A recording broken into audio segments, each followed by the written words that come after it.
Formal nang nanumpa sa tungkulin si Police Brigadier General Nestor Babagay Jr. bilang bagong Regional Director ng Police Regional Office 5 sa ginanap na turnover of office ceremony sa Camp Ola, Legazpi City, Albay. Alamin ang mga naging kaganapan mula kay Police Staff Sergeant Tadeus Quintana. Na nagawa ang turnover and assumption of office ceremony sa Camp Simeon A. Ola, Legazpi City, kung saan formal na umupo si Police Brigadier General Nestor Babagay Jr.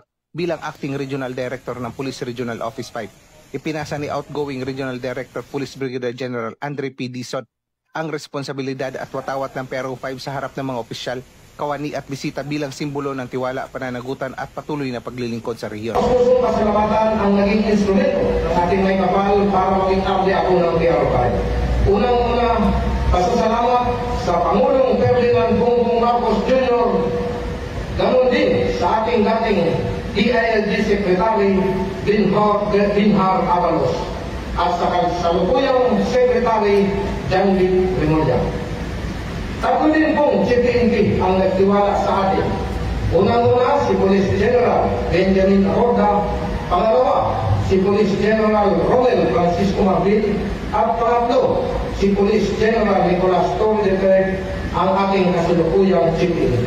Kinilala rin ang kanyang pamumuno sa pagpapatibay ng kampanya laban sa kriminalidad at pagsusulong ng makatao at maayos na serbisyo sa publiko. Ang seremonya ay pinangunahan ni PNP Chief Police General Nicolas D. Torre III na kinatawanan ni Police Lieutenant General Jose Melesio C. Nartates Jr., Deputy Chief PNP for Administration.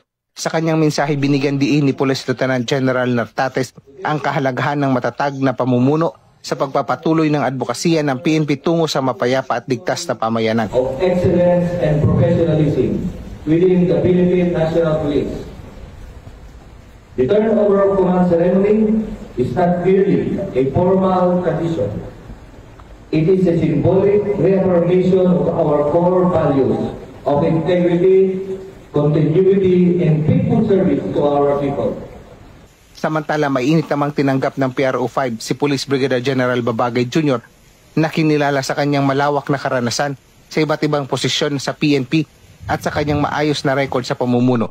Ipinahayag niya ang kanyang hangaring ipagpatuloy at higit pang paigtingin ang mga programang inulunsad ng kanyang naunang opisyal upang matiyak ang kapayapaan at kaayusan sa rehiyon. Sir, I am very honored and grateful to be given this chance to serve my fellow Bicolanos. Accepting this challenge is very